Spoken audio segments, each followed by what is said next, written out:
राध्या ने प्रथम को गुंडों से बचाया और कराया आजाद।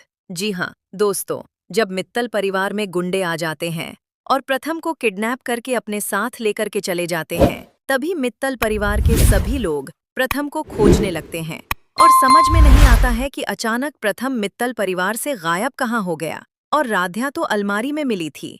और तभी राध्या को यह शक होने लगता है कि कहीं गुंडे लोग प्रथम को उठा करके अपने साथ तो लेकर के नहीं चले गए। इसलिए वह तुरंत मित्तल परिवार के सभी लोगों को बता देती है और बोलने लगती है कि प्रथम सर कहीं पर भी दिखाई नहीं दे रहे हैं। और तभी राध्या सबके साथ मिलकर के गुंडों का पता लगती है और प्रथम को बचाने के लिए अकेला निकल पड़ती है और प्रथम को किडनैप करके अपने साथ लेकर के चले जाते हैं। लेकिन दादी और निहारिका प्लान बनाई होती है कि राध्या ने इलेक्ट्रीशियन को बिजली ठीक करने के लिए बुलाया है, क्यों ना गुंडे भेज दे हम लोग और किडनैप कर ले राध्या को। किडनैप करवा करके हमेशा हमेशा के लिए मित्तल परिवार से बाहर करने का अच्छा मौका है और इस नवरात्रि में उसका घर से बाहर जाना भी अच्छा रहेगा। लेकिन दादी और निहारिका का प्लान तब फेल हो जाता है जब मित्तल परिवार में प्रथम कहीं पर भी नहीं दिखाई देता है, जबकि गुंडे लोग राध्या को अलमारी में बंद कर देते हैं, जिसके वजह से प्रथम और राध्या जब मित्तल परिवार में कहीं पर भी नहीं दिखाई देते हैं तो मित्तल परिवार के लोग खोजने लगते हैं कि अचानक प्रथम कहाँ चला गया।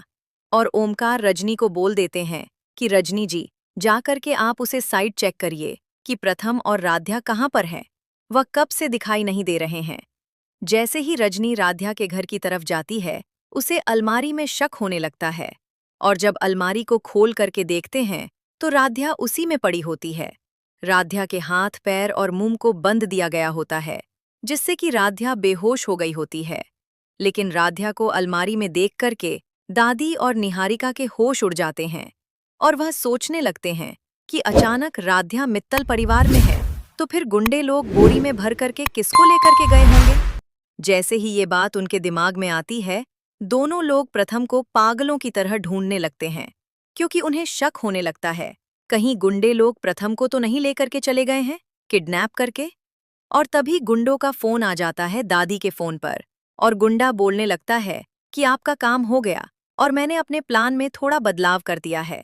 मैं उस मोटी औरत के जगह आपके पोते को उठा करके लेकर के आ गया हूँ। अब मुझे मुंह मांगा दाम मिलेगा इसका। यह सुनने के बाद दादी का गुस्सा 7वें आसमान पर पहुंच जाता है और वह सोचने लगती हैं कि मैं किस गुंडे को सुपारी दे दी थी राध्या की। और निहारिका भी दादी पर बहुत ज्यादा गुस्सा करने लगती है और बोलने लगती है, दादी, आपने किसी गुंडे को पैसे दे दिए थे कि वह राध्या को न ले जाकर के प्रथम को ही लेकर के चला गया। और गुंडे लोग दादी को प्रथम का फोटो वीडियो कॉल करके दिखाते हैं, जिससे दादी और ज्यादा डर जाती है और सोचने लगती है कि अगर मित्तल परिवार के लोगों को पता चल गया कि हमने मिलकर के यह सब किया है तो सभी लोग सारा ब्लेम हमारे ऊपर डाल देंगे। नवरात्रि की हल्की हल्की सुबह थी। मित्तल परिवार का आंगन रंगोली और दीपकों से सजा हुआ था।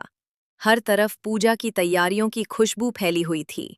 लेकिन इस शांति के पीछे एक खतरनाक साजिश धीरे धीरे आकार ले रही थी।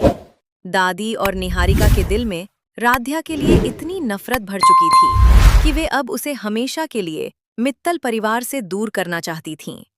दोनों ने मिलकर एक ऐसा प्लान बनाया जो ऊपर से बिल्कुल सामान्य लगता था, लेकिन उसके अंदर छुपा था एक बहुत ही खतरनाक इरादा। उन्होंने सोचा कि अगर इस नवरात्रि के शुभ मौके पर राध्या घर से अचानक गायब हो जाए तो किसी को भी उन पर शक नहीं होगा। इसलिए उन्होंने एक नकली इलेक्ट्रीशियन के बहाने गुंडों को घर में बुलाने का प्लान बनाया, ताकि मौका मिलते ही राध्या को किडनैप करवा दिया जाए और फिर पूरे परिवार के सामने ऐसा दिखाया जाए जैसे राध्या खुद ही घर छोड़कर भाग गई हो। उधर उसी समय आंगन में राध्या बुलबुल के साथ बैठकर रंगोली बना रही थी।